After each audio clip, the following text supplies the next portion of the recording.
What are we talking about today? Yeah, I want to revisit a topic. We haven't talked about this in maybe 3 years. I did a search back through the archives, and it was 2 or 3 years ago. It's one of my favorite topics because, as we've said here before, every business is in the customer service business, no matter what you do. I've been reliving that as I've been digging in to the customer service side of one of our other businesses that I had not been involved in. And man, it couldn't be more true. Yes. Yeah. And it is a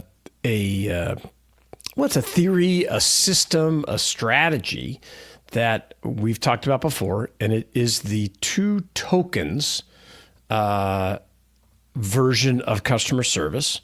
Okay. And the way it works, and I'm looking through my highlights here so I can go through it. Here's how it works. When you have a problem, here we go. Yeah, I got it. There's two tokens, two sides, if you will, of the problem with the customer when a customer experiences a problem. And there's only two. And you get to pick one. And the customer gets to pick one of those tokens. Let's use that terminology. And depending upon who picks which side, the other side has to automatically take the opposite. You're controlling what the other person takes by taking yours. So you, as the business owner, what are the two tokens, though? What are the two sides? You want to pick first. So the two sides are, it's no big deal, and it's the end of the world. Okay? Yeah. One side is, hey, you know what? Whatever. And the other side of this is like, this is crazy. This is the worst thing ever has happened to me. I'm very upset. This kind of thing. So, as a business owner, which side do you think you should pick? Well, here's what happens. If you have a kind of lackadaisical, hey, it's no big deal. Yeah, we'll get to it. We're going to take care. Whatever. Well, your customer chooses it's the end of the world token because they just get more upset. They're upset in the beginning. It's kind of like, we should probably have my wife on the show because you start an argument, you wind up arguing about how you're arguing, right? Yes. Well, this is similar because you're kind of moving the goalpost, which is what we're doing here instead of talking about the two tokens, right? Yeah, that's correct. But so your customer service department or you are kind of blowing it off a little bit. We'll get to it. It's no big deal. Well, that just upsets your customer more, and they lean into, this is a huge problem.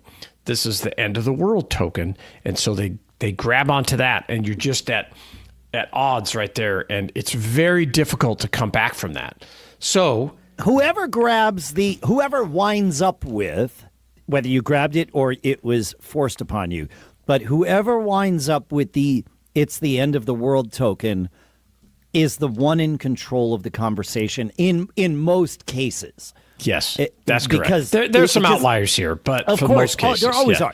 Yeah. But whoever has that is the one that the other side is now trying to appease that person.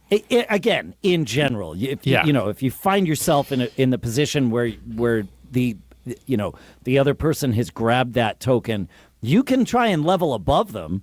I mean, there's other ways, but in general, that person is in control. Whether you can wrestle control from them or not is a whole other matter. But it's best not to cede control up front.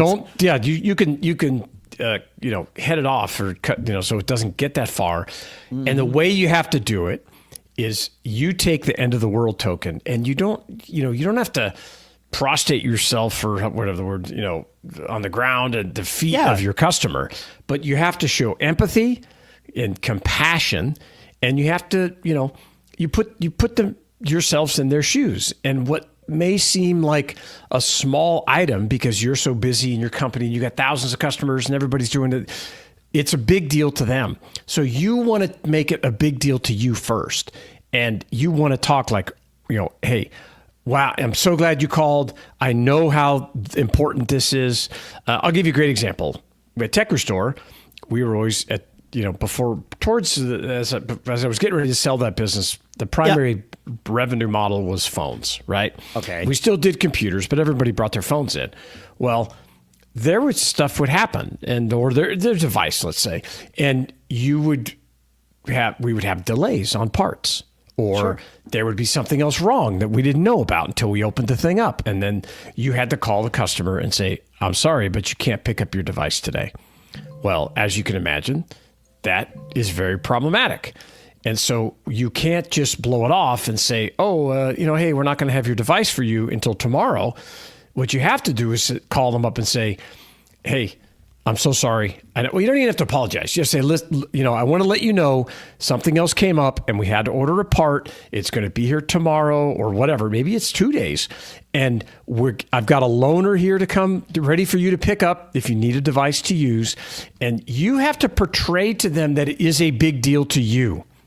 Right? Yes. Otherwise, it becomes a huge deal to them. But if they see you taking steps to mitigate it, and that and you're showing empathy, you got to get your ego out of the equation. That was the biggest problem I had. That was the next thing I had on my list. Is you've got to manage your ego here, because if you let your ego run the show, you will invariably start picking up the "it's nothing" token, right? You, without realizing it, your ego is not going to let you say, "I'm sorry."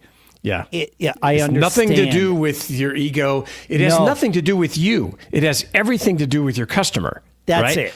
That's it. It's even more important that you get this across to your customer service people or your customer service AI or whoever you're using.